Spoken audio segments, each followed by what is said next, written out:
This time I have a Panasonic SAP-M41 bookshelf stereo system. The CD player is not working. So let's take a look at this and see whether this one is economical to fix. These units have a lot of plastic parts in them. They're very mechanical. And when they break, very often they're not worth fixing because you can pick these things up for a dime a dozen at the secondhand store. Let's check this one out. This is a Panasonic. This is called an SAP-M41. It's got a mirror on the front for its display, and the display shines through it, but it's pretty reflective. This one here is a bi-amped 5-disc CD changer, tuner, and cassette. Somewhere up there, there's a cassette. Right there. And the complaint on this is that it's got some problems, so we're going to check it all out. Apparently the CD player does not put out any sound, but we'll check the cassette first. Radio works. It takes visitors on a riveting journey over the time. Now there won't be any high end on this because I don't have tweeters hooked up. I've just got the base on the back of this unit. As you'll see, there's 4 speaker connectors. 2 for the woofers, 2 for the tweeters. I don't have the tweeters hooked up as I don't have the speakers for the unit. We'll check out the tape first and see whether the tape works. Tape sounds like it's working.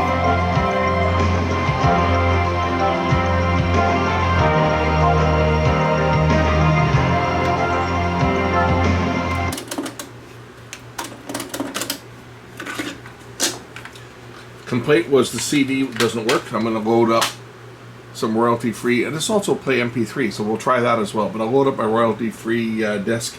He had some discs in it when I got it, but they were I can't play them. Oh, this is tray 3. Let's try tray number 1.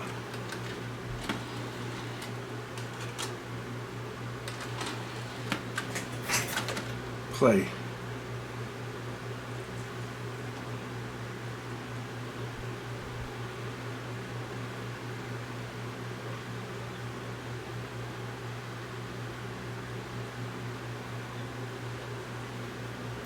Does not appear to be playing. Oh, that was the tape button.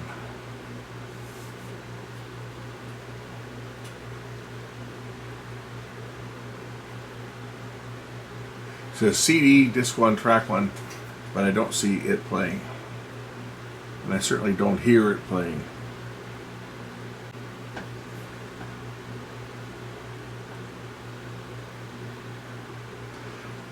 So it's got the message reading on the screen. Well, we can see that or not, but I guess you can read that.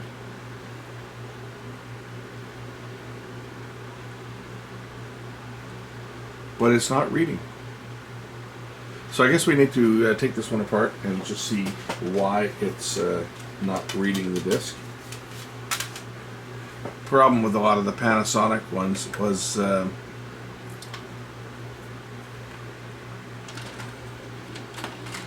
the whole optical block was changed as a one traverse, so a lot of times it was caused by spindle motors and so forth, but you had to change the whole traverse on them, unfortunately. But we'll open this one up and see what's inside it. I've not opened one of these ones in a long time. I forget the procedure. I think the side covers, there's just the screws on the side, and the side cover will lift off, if I'm not mistaken. It's been a long time since I worked on these. I used to despise them. So did my assistant. My poor assistant I'd give this to because I hated them. I'd say, here Marv, this one's for you. And give him these problem child units to work on. Problem is a lot of these are so crammed, right? It's just to do anything in them, well, you'll see. Some are worse than others. Nope.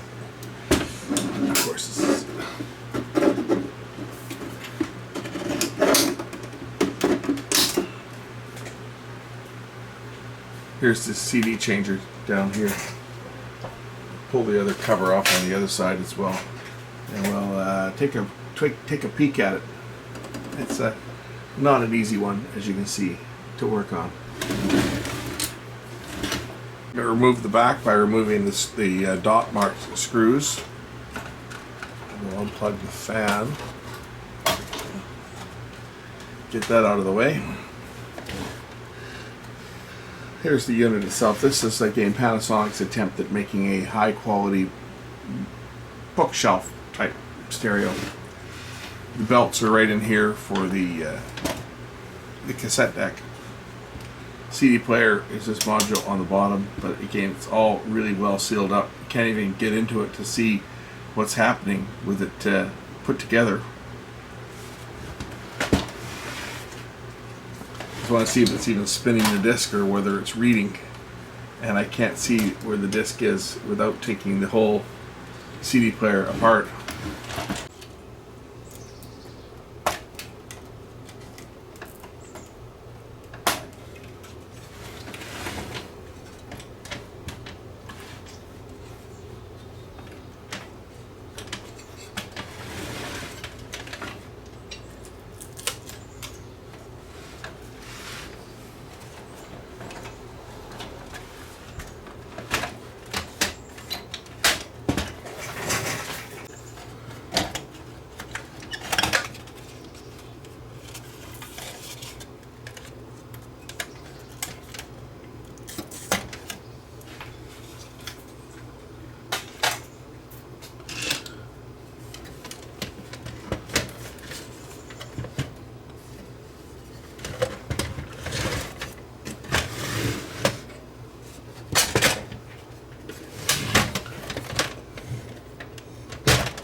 See what I mean? It's just an absolute joke to take these things apart. They're a pain in the ass to service these things. They really are. You gotta take them all apart to get at the CD changer itself. And of course, once it's apart, you can't test it. So I'm going to tear this down just to take a look and see whether the spin motor has a problem or whether the laser pickup itself is dirty. Because it's not reading, and it does not sound like the disc is spinning either. And on these you change the entire traverse, which had the laser pickup, the sled motor, and the spindle motor was all one piece. We used to change them from time to time. Actually, I didn't change them. I let my assistant do that. I let him get frustrated with these plastic mechanisms.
Okay, now I can turn the motor to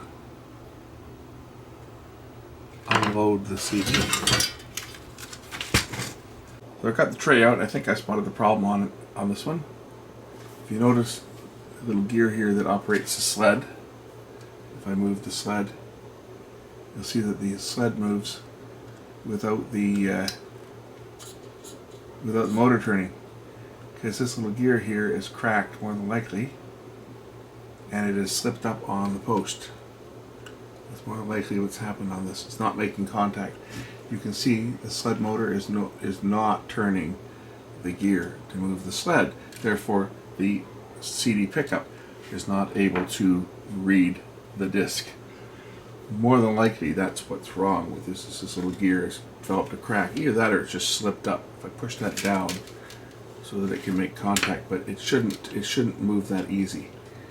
I have a sneaking suspicion that little gear is cracked on here, because it should not lift up like it did, and it lifted up on its own. Obviously, that little gear should not come off like that. Let's just give this little gear an inspection.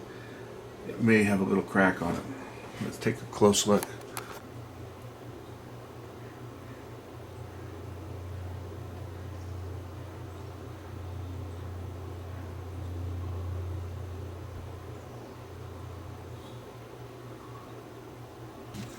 There, okay, I can put that back in. That gear seems to slide awful easy down this motor shaft, like too easy. I think this gear has a little crack. Look right down there. See the crack? That's why it worked its way up. So what I've done is I've just put some crazy glue on the actual top here. It hasn't dried yet because the crazy glue I used, I guess, is getting kind of stale, so I may have to put some fresh stuff in there, but I want to glue that gear in place. You can see the crack right there on the edge. That's why it's worked its way up. So try to keep that little gear in place, because you're not getting another one of those gears. They're not made. This would have been a tough one to get years and years ago, when this was still in production, maybe. But not in the years since these units went out of production. That's just the classic nylon parts that these have in them. There's a good shot there. If we look down the side, you see the crack? You can see the gear. It's cracked all the way down, right down there. You can see the dark line. That is what happened on this. That gear cracked. So hopefully it's not going to be an issue, because if the teeth open up, it can actually cause it to stick, and then you end up with a skipping CD player. But we'll try this and see whether it works or not. That's about all I can do, right? Is give it a try and see whether it will solve the problem or not. Unfortunately, these units are designed in such a way that the only way to test them is to take them all apart or put them all back together. And once you get it together, then you can find out whether you've fixed a problem or not.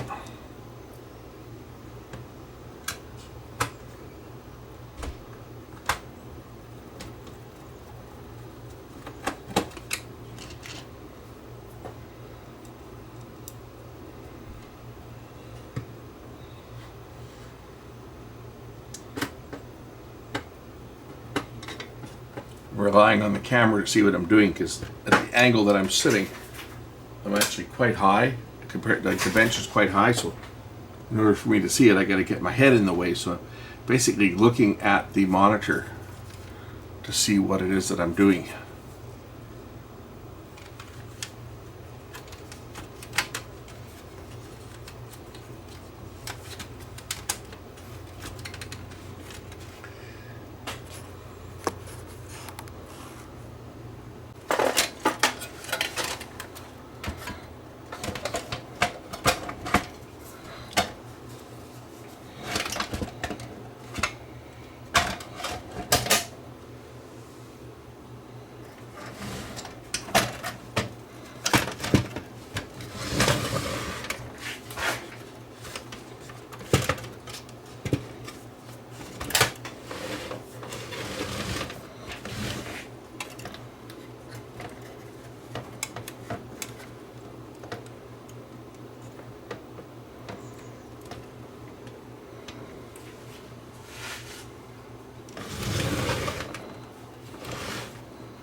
that should be enough together for me to test it. So upon plugging it in, it's still got a problem, and because there's plastic pieces in this unit that are coming apart, like you can see here, that gear, and there's little plastic pieces that are coming apart. I had a word with the customer and advised them, you know, if the problem with these all this plastic crap is that the plastic gets brittle after a while on these mechanisms, and that even though I could probably get the thing working for him, it probably wasn't a good use of his money to spend a lot of money on a unit like this, because you go down to Value Village and they sell them for like 30-40 bucks for a 3 or 5 disc changer. There's all kinds of them, so I advised them that that's probably the best solution, is to go pick up another one that's working and not repair this one, just because with that gear that's cracked, I can't guarantee, you know, it might work today, but sure as hell that thing's going to start skipping, because that's the sled motor. And of course, yes, when it's driving the laser back and forth at full speed to search out a track, it's going to overcome any resistance due to that crack in that gear. The problem that happens is when it's just moving the motor very slowly to advance the laser very slowly while it's playing, this is where it's going to stick, and it's going to sit there until enough current in the motor is provided to, because as the laser starts to track over to its extreme, the servo is going to be saying, hey, get that sled moved. It'll keep increasing the voltage until it breaks over that resistance, and then it overshoots and the laser skips forward and you get a skip. And that's the most common problem when you have cracked gears. So, you know, I advise that, yeah, if I get the thing working, you may have another problem, you know, so it's good money after bad. If the parts were still available and we could get the little pieces that are broken, then that's one thing. But even at that, the cost of repairing these things is always high. It was high back when these were still current, because this is a very complex mechanism. Once you start tearing it apart to find out what little gears or what's missing, because there's a few plastic pieces that fell out when I turned it over. You know, these little plastic pieces, there was 2 or 3 of them that fell out when I turned the unit over. So here's another one. You see this little plastic, whatever that's come off of. But when you have little plastic pieces, this plastic that gets really brittle, that's starting to break, the problem is, where's the next fault? When's it going to act up again? So the customer made the decision that he's going to leave this with me for parts, which is good, because you see, I'm eyeing this up already. I've got a good cassette deck motor in here. So this one's not going to be repaired. This one's going to become part of my parts wreckers, so that I can get belts and get the motor out of there. The next time I have a good tape deck that needs one, I'll have one. Anyway, I'm leaving it at this. I've spent way too much time on this. Not making any money on this, except for you guys watching the video of this thing coming apart. So, we're done. Bye.